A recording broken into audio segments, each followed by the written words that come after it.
Estás escuchando El Buen Economista con Yashi Morales. Un podcast para quienes buscan entender de manera simple y entretenida cómo funciona la economía. Un podcast de Fundación Libertad. El mal economista solo ve lo que se advierte de un modo inmediato, mientras que el buen economista percibe también más allá. Henry Hazlitt. Hola a todos, soy Yashi Morales y bienvenidos a El Buen Economista. En este episodio terminaremos de desandar las ideas del capítulo La ofensiva contra el ahorro del libro La economía en una lección de Henry Hazlitt. El objetivo será centrarnos en la otra cara de la moneda, la inversión. Por empezar, es bueno preguntarnos qué sucede cuando una persona ahorra y deposita su dinero en un banco. Es probable que esta entidad lo preste a otras personas o empresas. En otras palabras, quien dejó su dinero inicialmente lo habrá invertido de manera directa o indirecta. Como resultado de este ahorro e inversión, la producción total del país aumenta cada año. Esto se debe a que el ahorro se ha destinado ejercicio tras ejercicio a aumentar la cantidad o a mejorar la calidad de la actual maquinaria y de ese modo incrementar la producción nacional. Así, cada año habrá un pastel mayor. En el episodio anterior mencionamos que Hazlitt sostiene que el equilibrio entre ahorro e inversión se alcanza mediante un mecanismo similar al de fijación del precio de cualquier mercancía, es decir, por el libre juego de la oferta y la demanda de nuevo capital. Estas dos fuerzas se igualan en el tipo de interés que puede ser entendido como el precio del capital prestado. Ahora bien, existe un temor a los tipos de interés excesivos.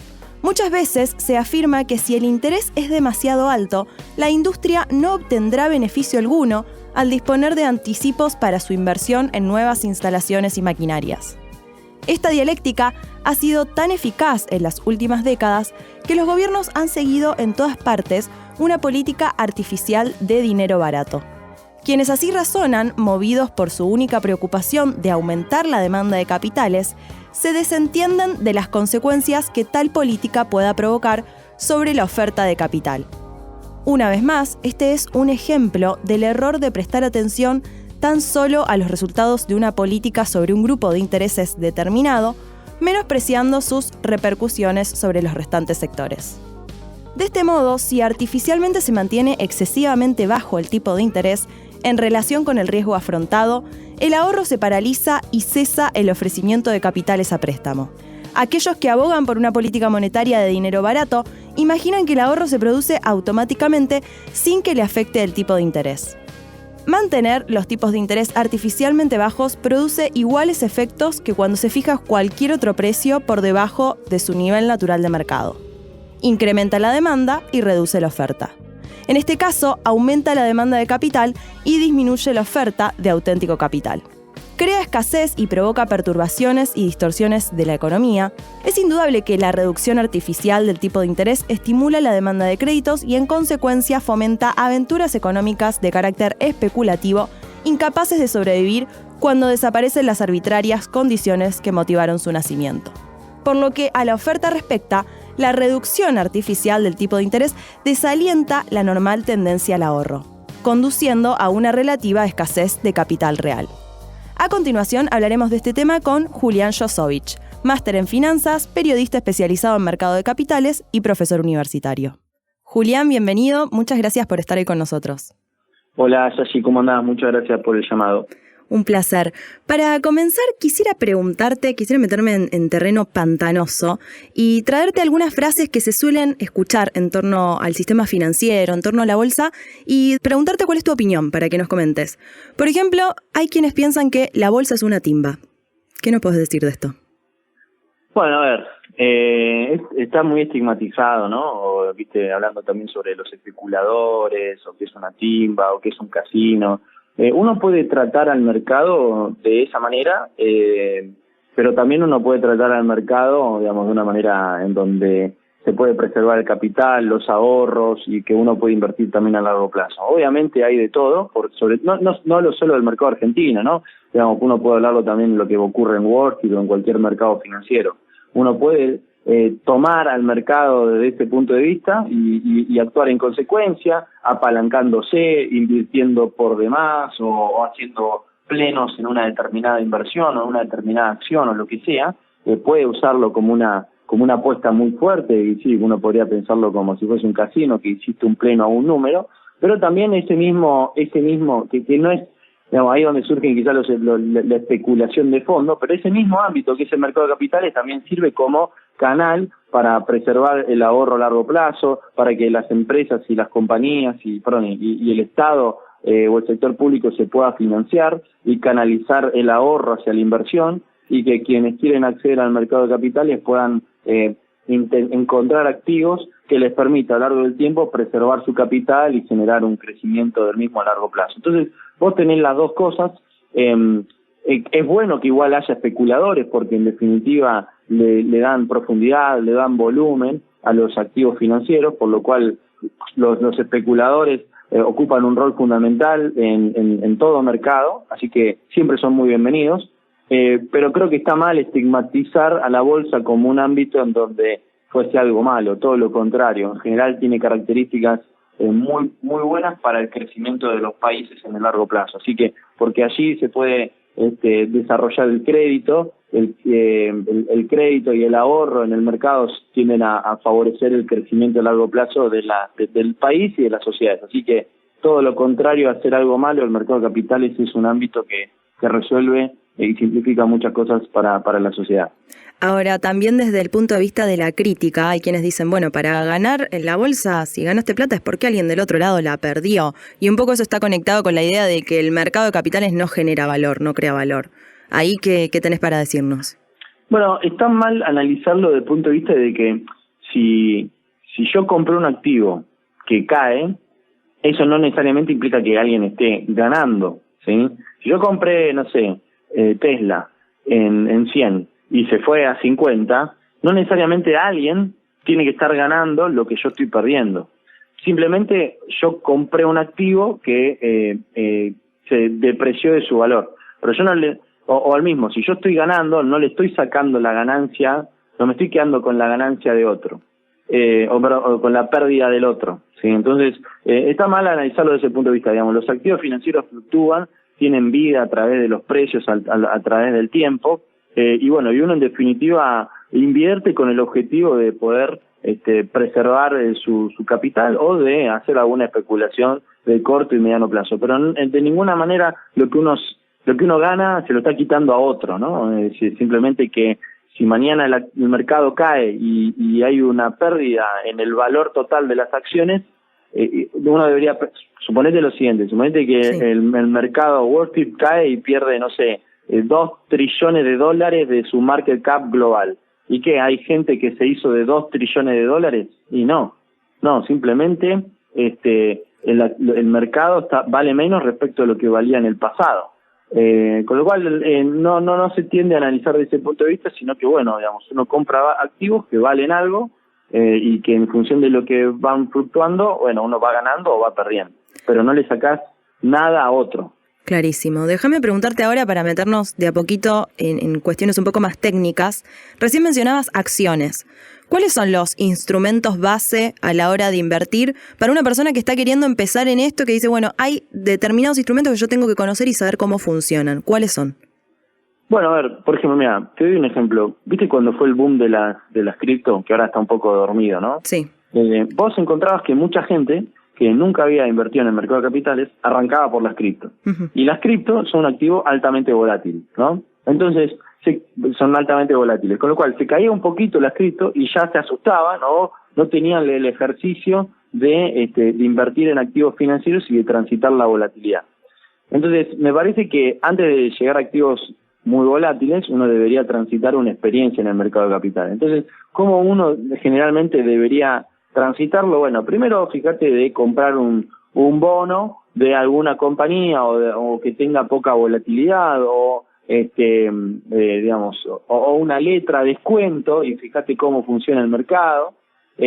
Una vez que encontraste o que ya eso te pareció que estaba ok, puedes saltar a algo un poquito más volátiles, que son, operar índices, Acá en Argentina uno los puede operar a través de los CDR, de ETF, puedes operar los índices que en general tienden a tener tienen más volatilidad porque son un conjunto de acciones que forman parte del índice, pero son menos volátiles que una acción puntual en general. Entonces, puedes pasar a operar índices o acciones con baja volatilidad, como por ejemplo Walmart, Coca-Cola, qué sé yo, Johnson & Johnson, Procter & Gamble, Verizon, son acciones que en general tienen menos volatilidad respecto del S&P. O te podés comprar el S&P o el Dow Jones que tienen menos volatilidad. Si de repente ya te sentiste cómodo con eso, podés pasar a acciones con más volatilidad, como puede ser acciones de Argentina o Tesla, qué sé yo, Nvidia, US Steel, no sé, acciones con más volatilidad respecto de las anteriores. Y ya después de todo eso te sentiste que estás en condiciones de avanzar un poco más, ahí te podés adentrar en lo que es el mundo de los derivados, las famosas opciones, los futuros, ¿sí? Y ver cómo funciona eso. Y por último, aquellos activos que son todavía un poco más volátiles o igual de volátiles, pueden ser finalmente las cripto y los derivados de las cripto. Así que creo que ese es un poco el pantallazo, arrancar de lo más cauteloso e ir avanzando en los niveles de volatilidad. Pero aquel que entró de última, digamos, que arrancó en su vida en las cripto, se comió todo ese proceso, ¿no? Claro. Entonces, la experiencia termina siendo a veces muy mala. Está bueno que nos presentes como esta escalera para ir subiendo de a poco. Y pensaba cuando mencionabas el mundo de las cripto, hay un concepto famoso en ese ecosistema, pero que yo creo que se puede trasladar muy bien a muchísimos ámbitos de la vida, que es esta palabra DIOR, Do Your Own Research, haz tu propia investigación, que un poco lo que trata de buscar es esto, ¿no? Que uno investigue y no pongas tu dinero en cualquier lado sin saber de qué se trata, a dónde estás invirtiendo. Entonces, en líneas con esto que me venía a la mente cuando te escuchaba, te quería preguntar cómo para una persona que invierte su capital, que está aprendiendo, que está dando sus primeros pasos, pero no le dedica el 100% de su tiempo porque trabaja de otra cosa. Entonces, quiere invertir su capital y descansar tranquilo a la noche. ¿En base a qué tiene que tomar esas decisiones? ¿Qué consejo le darías? ¿Qué es lo que tiene que investigar? ¿En base a qué toma una decisión de invertir o no invertir en determinado instrumento, teniendo en mente, obviamente, esta escalera que vos nos presentabas? Bueno, hay varias cuestiones. Primero, ¿qué quiere hacer con el capital que tiene, ¿no? En el sentido de cuál es su objetivo con el dinero, más allá de ganar plata o de preservarlo. Porque quizá vos tenés un objetivo que te exige un rendimiento más elevado respecto del que eventualmente podrías alcanzar. Entonces, el primer punto es qué querés hacer con el dinero, cuál es tu objetivo final. Por otro, digamos, cuál es el plazo al cual vos necesitas llegar a ese objetivo, o si no tenés ningún objetivo, decir, bueno, ¿a qué plazo estás invirtiendo? Y por otro lado, conocerse a sí mismo en cuanto a cuál es el riesgo que uno está dispuesto a asumir. Porque si vos de repente no tenés un riesgo demasiado elevado, o sea, una aceptación al riesgo elevado, entonces quizás hay acciones o activos que no deberían formar parte de tu portafolio. Entonces, una vez que haces el research personal, después vas al research externo. Bueno, en base a todos estos condicionamientos, ¿cuál es el portafolio ideal para mí o los activos ideales para mí, dado lo que yo estoy necesitando? Bueno, y ahí es donde uno salta y, bueno, hace el research. Y muchas veces uno no tiene el tiempo para hacerlo, entonces lo mejor ahí es encontrar algún asesor, o mismo las casas de bolsa o los fondos de inversión locales suelen asesorar muy bien a los clientes, de modo de decirle, bueno, vos no te preocupes por la administración del dinero, nosotros nos ocupamos en base a los objetivos y necesidades que tiene cada cliente. Así que muchas veces cuando uno no está en condiciones por conocimiento o por tiempo, o por las dos, lo mejor siempre es recurrir a un profesional. ¿Qué tan difícil es sobrellevar la carga emocional con las inversiones? Pienso, aún así, acudiendo a un asesor profesional y demás, a veces te puede dar pérdida, digamos, te puede dar, o que no era el porcentaje que vos esperabas, y a lo mejor te preocupás, no sabes qué hacer, y si pensar en largo plazo, quedarte ahí donde estás. ¿Cómo llevar eso? Es una variable fundamental, es clave, digamos. Básicamente porque el behavioral, el mood de cada inversor termina muchas veces condicionando el éxito o fracaso de esa inversión. Sobre todo cuando uno quizás hace más estrategias de corto plazo, en donde la volatilidad de corto plazo tiende a ser mucho mayor, y entonces, bueno, las decisiones más inmediatas terminan siendo condicionadas por lo que pasó en esos días, ¿no? Entonces, el humor digamos, el behavior que cada uno tiene a la hora de invertir, muchas veces termina condicionando al éxito de corto, de mediano plazo que va a tener el inversor. Así que diría que es determinante. Muchas veces hay dos cuotas. Yo creo que los éxitos de las inversiones se dividen en algo así como en 3/3. Por un lado, el research que hiciste y que te dio un buen timing de haberlo comprado o haber vendido un determinado activo. Pero por otro lado, hay cuestiones externas, que es un poco el humor de cada uno a la hora de invertir, porque eso termina condicionando las inversiones. Y por otro lado, siempre hay un factor de suerte, ¿no? Porque quizás la suerte a veces está de tu lado, no siempre, pero a veces está de tu lado, y entonces eso también te termina inclinando la balanza en las inversiones para un lado y para el otro. Así que un poco el research y el análisis que uno le puede hacer al activo o al portafolio que uno elabora, después el humor del inversor en cuanto a aceptar el riesgo o la volatilidad, y por último la suerte. Me parece que esas tres cosas, cuando se conjugan y van de la mano y se alinean, es cuanto más exitoso en las inversiones. Cuando alguna de las cosas empieza a fallar, ahí es donde empieza más la duda. Pero bueno, es cuestión también, la suerte uno no la controla, el análisis uno puede a veces acertar y a veces no, y en cuanto a la aceptación del riesgo, bueno, eso, y en la parte psicológica del inversor, bueno, eso se entrena o se puede prevenir sabiendo de antemano en qué activos tendrías que invertir o en qué activos no tendrías que invertir. Claro, hasta lo que uno puede aguantar, podemos decir, hablando mal y pronto, que es lo que uno puede tolerar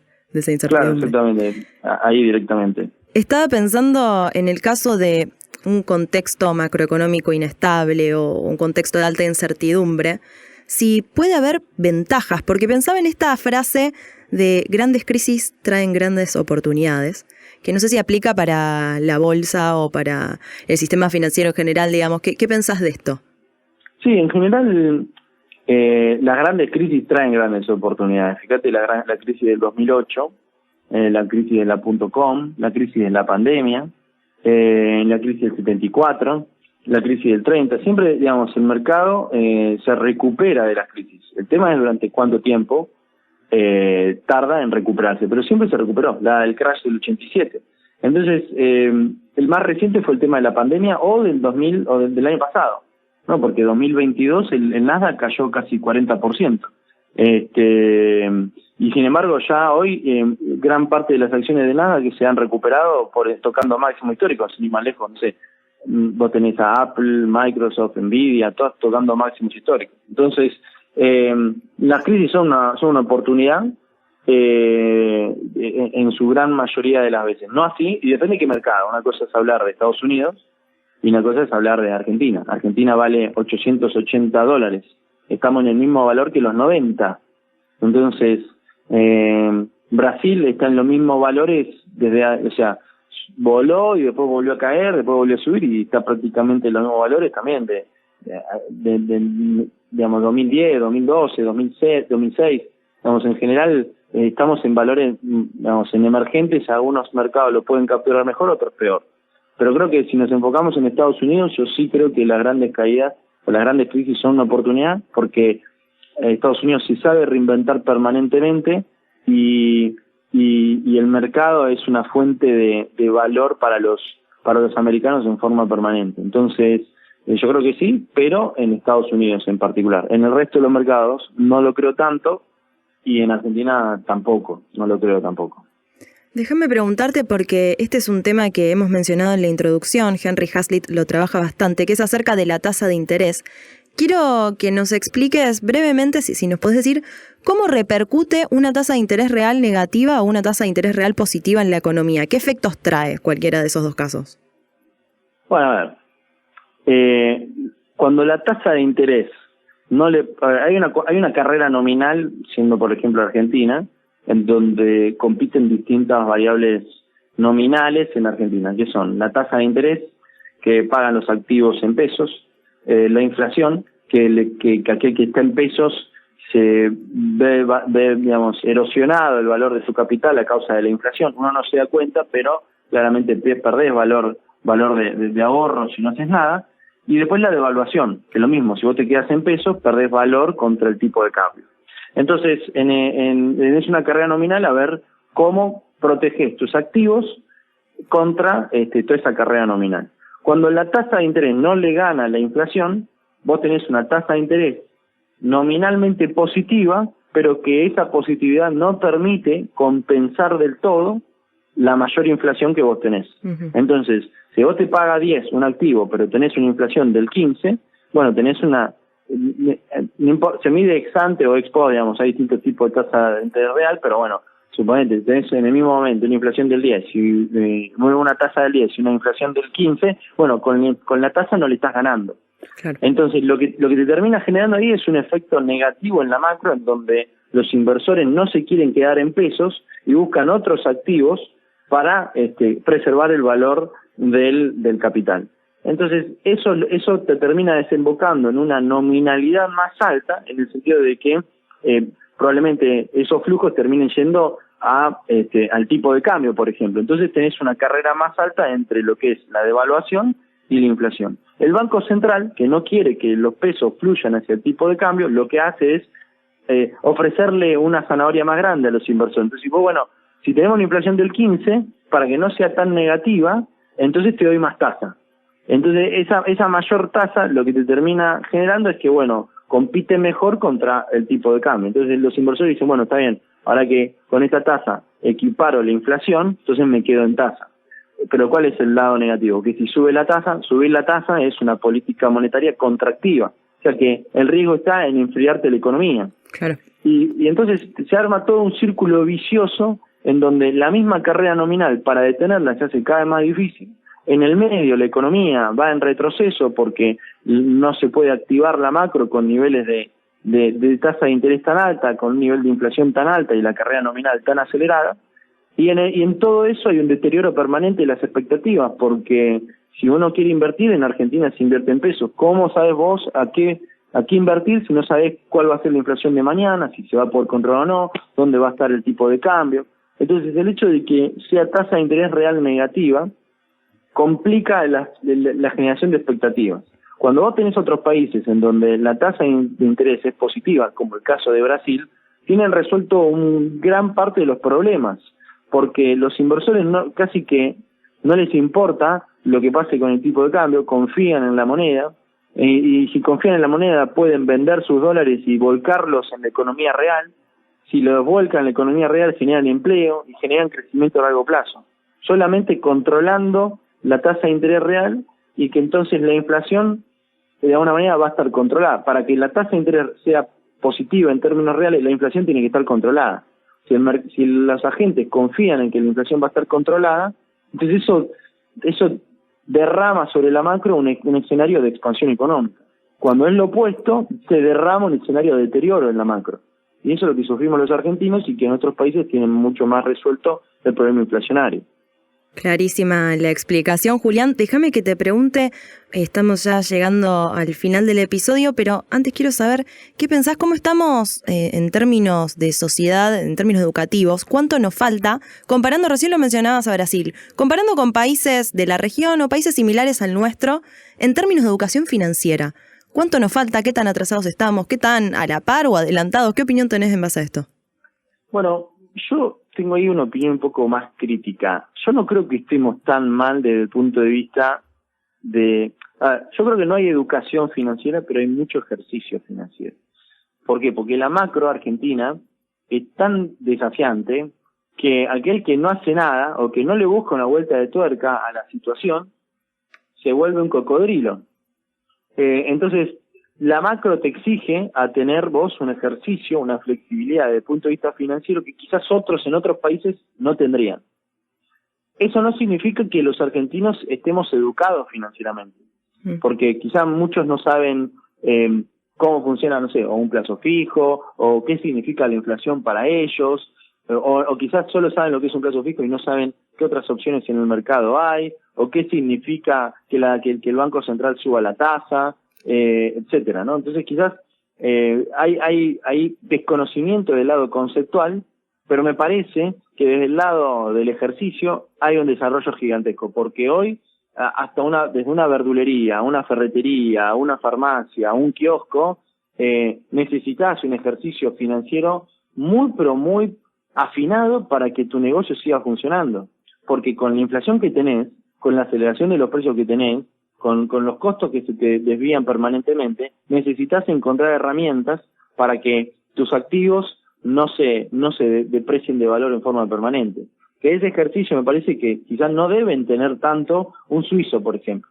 Quizás un suizo sabe mucho más de mercado y mucho más de cómo funcionan los activos y y muchas variables más financieras de lo que podés saber un argentino promedio. Sin embargo, el suizo muy probablemente no tenga el ejercicio financiero que sí tienen muchos argentinos, que hasta parece inconsciente ese ejercicio para subsistir en esta economía. Entiendo, el ejercicio que trae la necesidad. Exactamente, no estoy diciendo de que esté bien lo que nos pasa. Lo que pasa es que la situación nos lleva a que tengamos que tener este ejercicio, porque si no, como digo, no te volvés en un cocodrilo que terminás, no sé, petrificado, y bueno, y todo el resto de tus variables macro se termina deteriorando. Pero lamentablemente es un ejercicio provocado por la macro. Un país con una macro mucho más ordenada, claramente esto no lo tendría, aún a pesar de que otros pueden estar más educados, en cualquiera de los ámbitos, tanto escolar, secundario, universitario, financiero. Me parece que ahí falta muchísimo en la Argentina, obviamente, están los números, pero en cuanto al ejercicio en la calle, me parece que ahí Argentina está mucho mejor. Bien, para terminar, esta es una pregunta que le hago a todos los invitados que pasan por este podcast. La voy a modificar un poquito. Si tuvieras que recomendarle un libro a un joven que intenta comprender mejor el funcionamiento del sistema financiero, te quiero preguntar. Yo normalmente pregunto de la economía, pero acá quiero aprovechar tu área de expertise. ¿Cuál sería y por qué? Mira, a mí me gusta mucho un libro que es bastante conocido, que es The Intelligent Investor de Benjamin Graham, que es el libro en el cual Warren Buffett se basó para hacer a la hora de argumentar las decisiones de inversión que toma. Y ahí te enseña mucho a cómo uno debería invertir, habla mucho del behavioral, de la psicología del inversor, y en realidad de cómo analizar bien de manera profesional el mercado. Y está escrito para personas que no necesariamente son del palo financiero. Entonces, sin duda, para mí, The Intelligent Investor de Benjamin Graham tiene que ser que después lo reeditó Jason Zweig, que es un periodista de Wall Street Journal, hizo varias reediciones de ese mismo libro, así que ese es uno que sin duda yo recomiendo. Y después, para hablar un poco sobre lo que es el mundo del sistema financiero, ahí uno puede leer las memorias de Alan Greenspan, que fue el presidente de la Reserva Federal con más duración en la historia, o uno, si no me equivoco, es el que más, o uno de los que más tiempo estuvo como presidente en la Reserva Federal, y no me acuerdo ahora el nombre del libro, pero pues no lo tengo refrescado el nombre, pero bueno, es un libro bastante grande, se escribió después de la crisis del 2008, porque él se va en 2008, y le deja el lugar a Ben Bernanke, y a partir de ahí escribe sus memorias. Y ahí cuenta un poco cómo funciona toda qué fue las cosas que hizo, mensajes en cuanto a la política monetaria, estrategias en cuanto a la política monetaria, cómo decidir si sube la tasa, si cae la tasa, cuáles son los desequilibrios que se suelen dar en el sistema financiero, cómo la Reserva Federal funciona como mediador ante distintos escenarios de conflicto en el sistema, o sea, conflicto o de crisis en el sistema. Así que me parece que sin duda leer un poco la historia y la experiencia de Alan Greenspan, siendo él un presidente que además transitó los mejores años desde los 80 hasta mediados del pasado 2007-2008, estuvo ahí como presidente de la Reserva Federal, fines de los 80 hasta 2007-2008. Así que me parece que conocer un poco sus experiencias es fundamental y es muy bueno. Muy excelente. ¿La era de las turbulencias puede ser? Ese mismo. Ahí sí, Internet siempre nos da una mano. Sí, yo no lo tenía acá a mano, pero sí, es un libro bastante grande, y lo escribe justamente después de la crisis, y lo escribe ya estando fuera de lo que fue lo que fue la durante la crisis del 2007-2008 sí que le vino muy bien. Pero bueno, ahí también cuenta lo que pasó en la crisis de las .com, lo que pasó en el 87, todo el proceso de crecimiento. Hay una época en donde se creía de que quizás Estados Unidos iba a cortar los ciclos de expansión y de recesión, que fue entre 2002 y 2006, en donde bueno se creía que había como una nueva normalidad macroeconómica. Él mismo lo impulsaba, así que cuenta un poco toda esa experiencia. Así que es muy enriquecedor ese libro, yo se lo recomiendo. Excelente, Julián. Bueno, muchísimas gracias por estar ahí con nosotros, fue un placer escucharte. Bueno, Sashi, muchas gracias, espero que haya servido, gracias por el llamado y bueno, espero estar en contacto hasta la próxima. Y así llegamos al final del episodio de hoy. Les agradezco por haberme acompañado una vez más, los espero la próxima semana y recuerden, hoy es ya el mañana que nos aconsejaba despreciar el mal economista de ayer. Hasta pronto. Esto fue El Buen Economista con Yashi Morales. Si te gustó, no te olvides de suscribirte para enterarte de nuevos episodios. Hasta la próxima. Un podcast de